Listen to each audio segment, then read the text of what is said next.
नमस्कार दोस्तों, कैसे हैं आप लोग। उम्मीद करता हूं कि आप लोग अच्छे होंगे, स्वस्थ होंगे। अपना ख्याल रखिए क्योंकि आप अपनी पहली ज़रूरत है।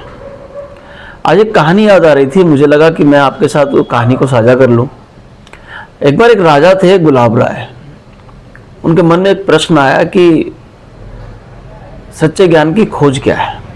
उन्होंने दरबार बुलाया, दरबारियों को बुलाया, सबके बीच में अपना प्रश्न रखा। लोगों से पूछा कि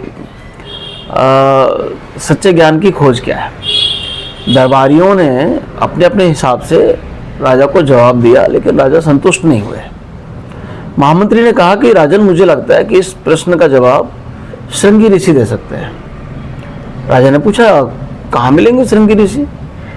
महामंत्री ने कहा, बड़े मनमोहने और मनमौजी टाइप के बताए जाते हैं और पहाड़ के उस तरफ रहते हैं, उनका पक्का नहीं पता है।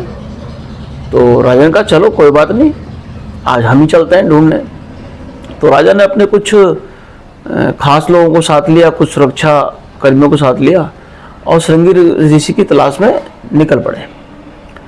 चलते चलते काफ़ी देर लोगों से पूछते पूछते वो चलते हुए पहाड़ पार करके एक ऐसी जगह पर पहुंचे जहां पर एक कुटिया नजर आ रही थी। राजा ने देखा कि वहां पर एक बुजुर्ग कुछ खेतीबाड़ी कर रहा है। उससे पूछा कि बाबा, ये श्रृंगी ऋषि कहाँ मिलेंगे। मैं फलाने देश से आया राजा हूँ, मुझे उनसे मिलना है। बुजुर्ग ने कहा कि श्रृंगी मुझे ही कहते हैं, बताइए राजन, क्या सेवा कर सकता हूँ आपकी। राजा ने कहा कि मुझे मेरे मन में कुछ प्रश्न हैं, उनका जवाब चाहिए। श्रृंगी ऋषि बोले कि बताइए, प्रयास करूंगा आपको संतुष्ट करने की। राजा बोले कि महात्मन, मुझे ये बताइए कि सबसे अच्छा समय कौन सा है, सबसे अच्छा मित्र कौन सा है और सबसे अच्छा कर्म कौन सा है। मुझे मेरे इन 3 प्रश्नों का जवाब आपसे चाहिए और मैंने बड़ी प्रशंसा आपकी सुनी है। मुझे उम्मीद है कि आप मुझे संतुष्ट करेंगे, मेरा मार्गदर्शन करेंगे। इतने में वो दोनों बात कर ही रहे थे तो दूर से किसी के कराहने की आवाज आई। लगा कि किसी को चोट लगी है, कोई दर्द में है।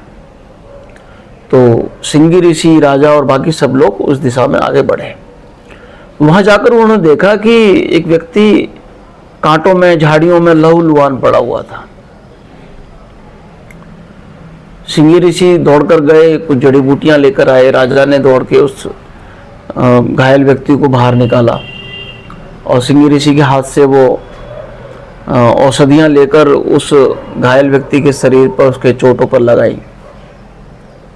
वो घायल व्यक्ति हाथ जोड़कर रोने लगा। उसने कहा, राजन, आप बड़े कृपालु हैं, दयालु हैं, भगवान आप पर कृपा रखें। मैं तो आपको मारने चला था, मैं आपकी हत्या करने के लिए आपके पीछे पीछे था, लेकिन आप कितने दयालु हैं, आपने मुझ अधम को इतनी मदद की, मेरी प्राण रक्षा की एक तरह से। तो कोई बात नहीं, बात आई गई होगी। वो लोग थोड़ा सा, श्रृंगी ऋषि ने कहा, चलिए कुटिया में जो कुछ मेरे पास उपलब्ध है वो मैं आपको अवश्य दूंगा। राजा ने कहा कि लेकिन आपने मेरे 3 प्रश्नों का जवाब नहीं दिया। आप मेरे प्रश्नों का जवाब बोल कर गए। मैं तो आया हूं अपने प्रश्नों का जवाब लेने। मेरी जो मन में कोलाहल चल रहा है उसको शांत करना चाहता हूं।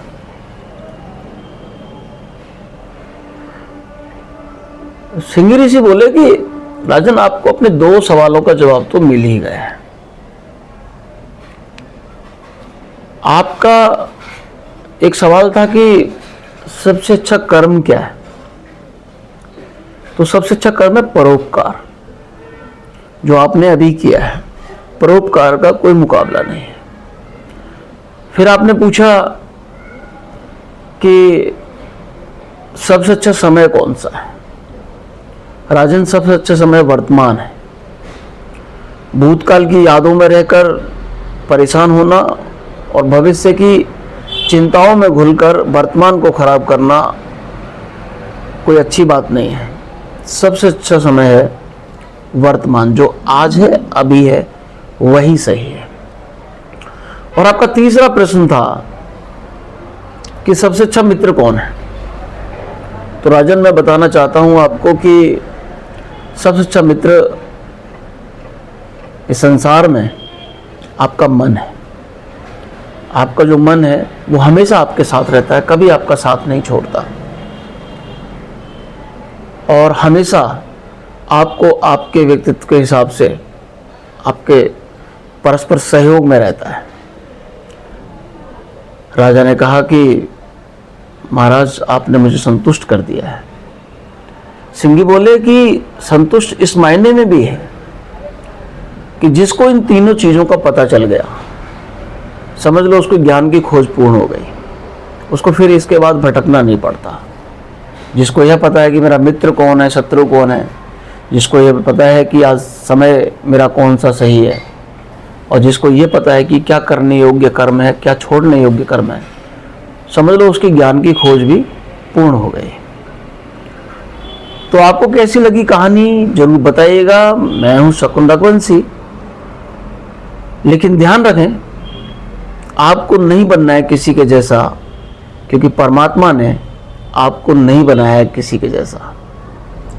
अपना ख्याल रखें, अपनों का भी ख्याल रखें, क्योंकि हम सब मिलकर समाज का निर्माण करते हैं। नमस्कार।